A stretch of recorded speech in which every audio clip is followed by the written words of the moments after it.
Hello guys, welcome to today's Topic TV. Dito sa bayan ng Mandaluyong isang residente ang pinasok ng isang kawatan alas 3 ng hapon. Sa video makikita ang paglapit ng lalaking ito sa harapan ng isang gate.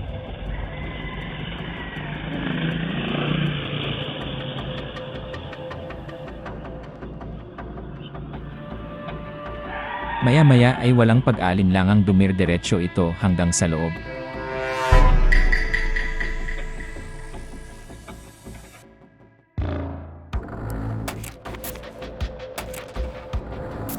At kunwari pa ay kumakatok-katok pa ito sa semento ng pader habang pinagmamasdan ang kanyang target.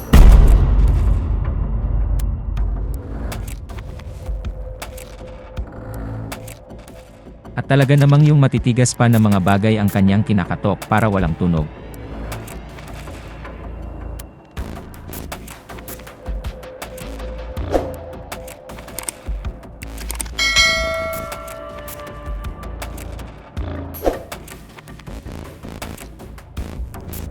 Saglit muna itong umalis at saglit din bumalik.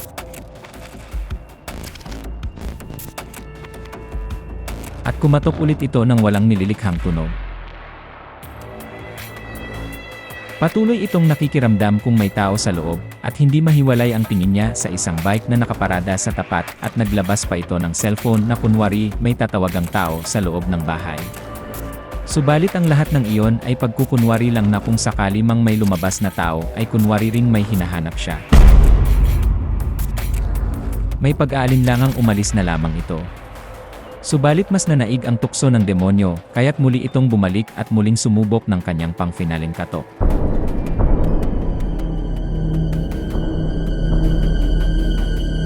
At dito na siya nagpasyang ialay na lang ang kanyang kaluluwa kay Satanas.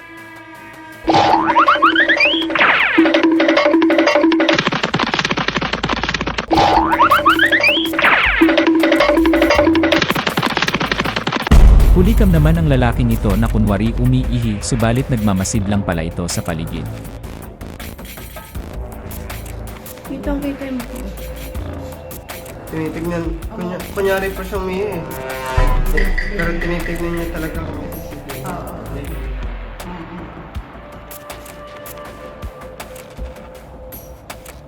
kaya nga namukha ko agad.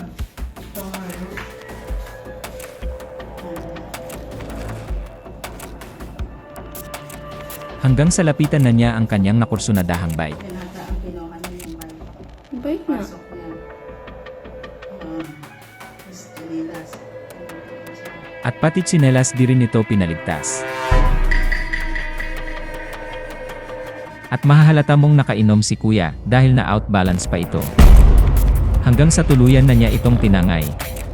Next time laging mag-iingat, ugaliing mag-lock ng mga gate pati na ang mga bike para hindi basta-basta mapasok ng mga kawatan ang inyong mga bahay at maiwasang mawala ang inyong mga bisikleta.